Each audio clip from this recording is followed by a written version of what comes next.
Pacing is getting your audience to learn to wait, and it really doesn't matter how long. This may be a pretty contentious statement, but first, let's define what pacing is. Pacing is generally understood to be the rhythm, speed, and timing at which a story unfolds on screen. It's about how quickly or slowly events happen, scenes play out, and character developments occur, all to maintain audience interest and emotional engagement. Writers have tools to manipulate how an audience intake a story. Generally, the audience should feel tension, which is needed. Think of writers as a person holding a glass of water. The glass of water would be the amount of story to give audiences for simplicity purposes. Now let's say there's a hole in the glass. The writer can control that hole, let out a certain amount of water in the flow of the water, or story. It would be rude to throw all of the water on audiences all at once. Too much too fast is overwhelming. Don't give any at all, and suddenly you won't have many people watching. Or at least, that's what you're told as a writer. We see many stories build themselves in seemingly counterintuitive ways compared to how many professors and storytellers would teach how to tell a story. One of my favorite examples of how to manipulate the time our audience feels is Frieren, Beyond Journey's End.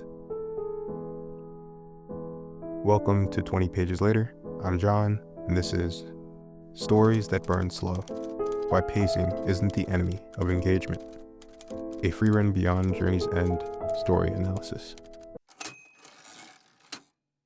Alright, so what are the rules of engagement?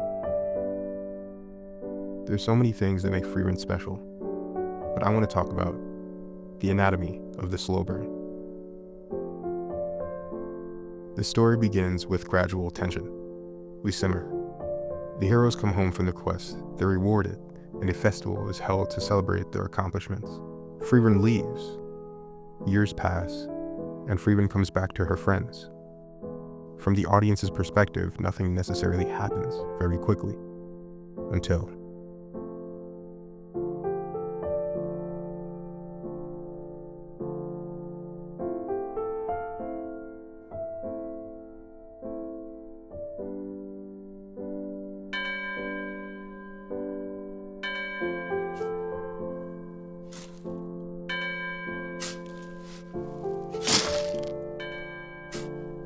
in all truthfulness, I hardly knew anything about him.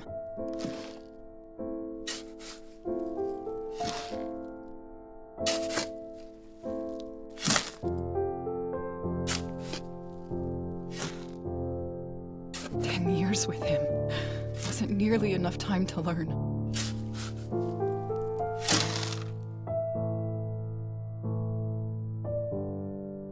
I was aware that human lives are short, but this...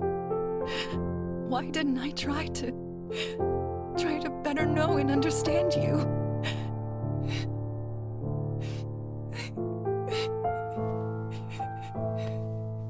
Himmel dies. From what we've seen from Frieren, ultimately she remains one note and stoic. To see her cry raises that tension. It gives audiences something to ponder. How long will Frieren live? And will this be the main threat? Time. But we slide back to that stoicism, leaving her friends once again, noting that they will meet again, which they do. This time, meeting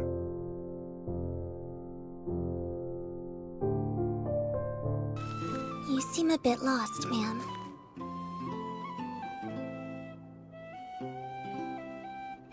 Is there something you're looking for?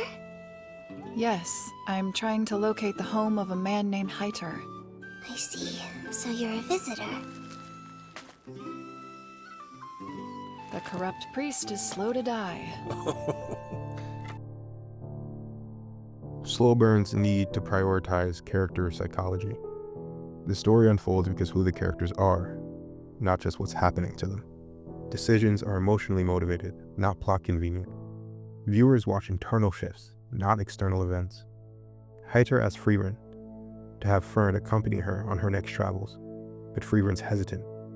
She still chooses to train Fern and stay with Heiter till his final days, but we come to understand the love Frieren holds for Heiter.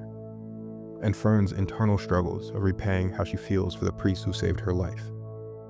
Years go by, and we've only gotten flashes of these characters, yet we understand them personally.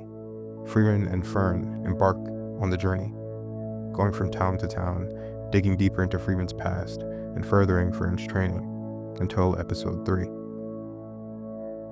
We get a labor of love and true spectacle. Your great weapon is now ordinary offensive magic. It's rather remarkable how much humanity can achieve in the span of 80 years. Qual, if you don't resist, I'll grant you a painless death. It's interesting, but I see what you've done. Your defense attunes itself to my magic, and then disperses its power. You have a complex spell indeed. It must consume a great deal of mana! He figured out the weakness of defensive magic. Fern, you know what to do, don't you? Yes, I remember from our practices. Then I'm going to ask that you protect me as well.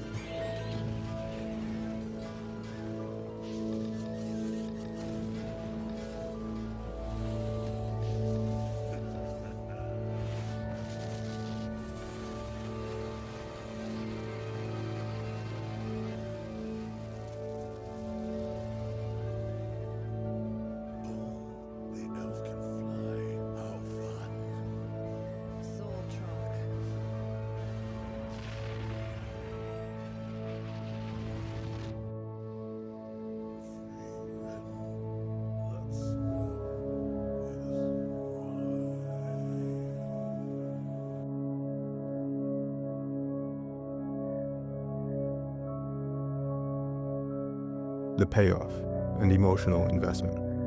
These moments of beautiful animation and art direction are paired with nuanced moments. The slow burn earns empathy and attachment from the audience. You can see what Fern's training has led to, how much she trusts Frieren, so we do the same. The climax feels deeply cathartic. That's what this show is. Catharsis from gradual tension, small moments, and a neatly wrapped box filled with big payoff. So what are people missing when they say Frieren is boring? In the modern landscape of television, where streaming algorithms push autoplay and viewer retention is king, it's tempting to equate fast pacing with audience engagement. Creators can feel pressured to hook viewers in the first few seconds, escalate conflict in the first act, and deliver twists at every turn, all in the name of keeping people from switching to something else. But this mindset often leads to storytelling that prioritizes motion over meaning. The biggest pitfall is believing fast equals engaging. You need variation, timing, control. Like music, good storytelling depends on contrast, the ability of modulating tempo with stillness, tension and release. A show that moves at one constant speed, even if it's fast, can quickly become flat and repetitive. Audiences need time to feel, process, time to anticipate. The most engaging shows don't always race, but they know when to pause, when to hold a moment, and when to let silence speak louder than action.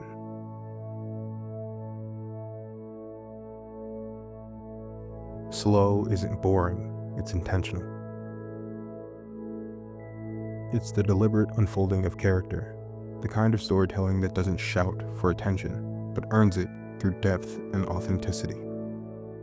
Frieren's pacing allows for the audience to live inside the character's moral dilemmas, to sit with the quiet, to watch a face rather than hear exposition. Nothing feels rushed, and as a result, everything feels meaningful. Viewers stay not because something dramatic happens every 5 minutes, but because the show built a deep emotional contract with its audience. Trust us, and the payoff will be worth it.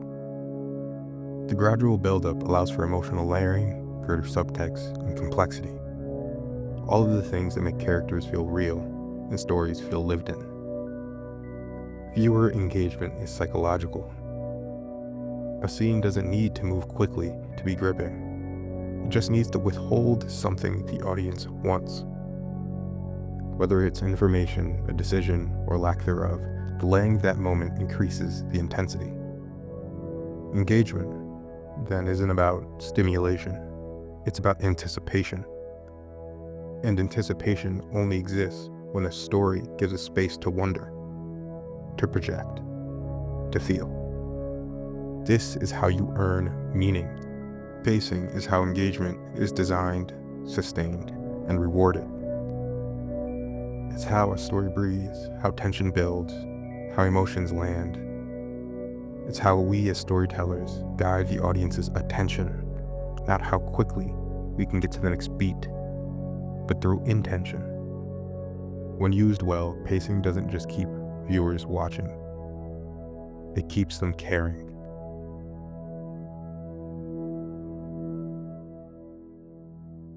This has been John at 20 Pages Later. Take care, guys.